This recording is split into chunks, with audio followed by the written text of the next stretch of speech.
ده ملعب كرة. حرام عليكم. هي دي بلد. ده فوضى. ايه ده؟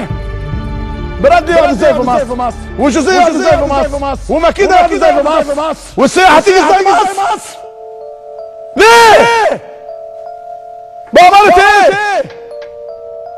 مين اللي عمل ده؟ ومين اللي بيعمل ده؟ انا ما كنتش مصدق زعيمة. حرام عليكم. ليه؟ تهون البلد كده ليه؟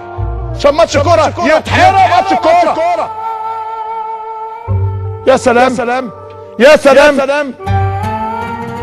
دوري ايه وكاس ايه وبطولة ايه وليلة ايه وبلا ازرق ايه؟ ايه ده؟ ايه يا وحش انت هو؟ ايه يا بطل انت هو؟ وتقول لي وهتيجي بقى ناحية بورسعيد وهتيجي ناحية المحلة وهتيجي ناحية الاسماعيلي وهتيجي ناحية الالتراس ايه ونيلة ايه وهباب ازرق ايه وبيان من هنا وبيان من هنا وكلمة من هنا وكلمة من هنا وعمالين نطبطب وعمالين ندلع. زمان ما كانش واحد يقدر يقرب من المدرجات عشان الامن كان ليه هيبة. مش كده؟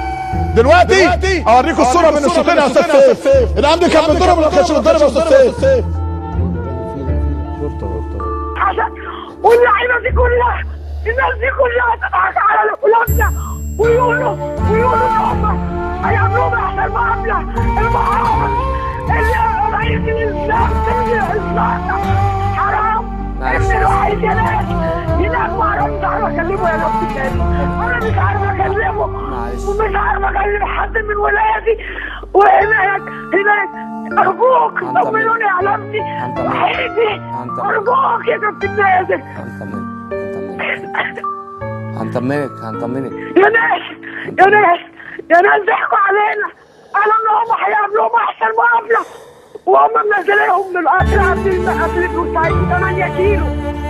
حرام. كانوا مستنيينهم على المحطه على الخطه اللي عاملها حول بعين حسن.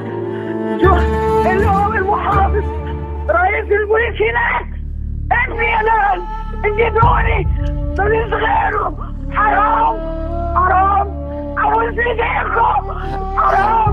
حرام اللي بيتعمل فينا. ليه كده يا كابتن نازل؟ هنطمنك ابوس ايدك. ابني وحيدي. ردوا عليا يا ناس. مين ينجدني؟ مين هيغني؟ مين هيجيبهولي؟ انا مع القنوات كلها بيقولوا في كذا واحد اسمه احمد ميت وكذا واحد اسمه محمد ميت. ردوا عليا يا ناس. ابوس ايديكم. انجدوني منهم بالله.